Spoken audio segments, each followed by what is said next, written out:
దేవుని పరిశుద్ధ నామమునకు మహిమ కలుగును గాక. మొదటి రోజు అనుదిన వాక్కు భయపడకుము. ఆది కాండము 15వ అధ్యాయము మొదటి వచనంలో దేవుడు అబ్రహాముతో మాట్లాడుతూ, భయపడకుము, నేను నీకు కేడమును డాలునై ఉన్నాను, ఇదిగో నీ బహుమానం అత్యధికమగునని చెప్పాను. అబ్రహామును దేవుడు పిలిచినప్పుడు తన సమస్తాన్ని విడిచిపెట్టి దేవుడు చూపించిన ప్రాంతానికి వెళ్లే సమయంలో ఎన్నో ఆటంకాలు, ఇరుకులు, ఇబ్బందులను ఎదుర్కొన్నాడు.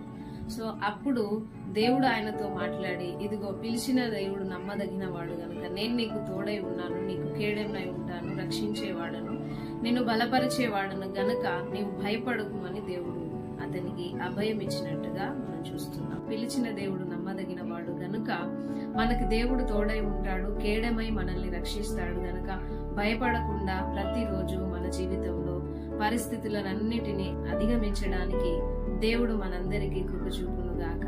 అందరికీ వందనాలు.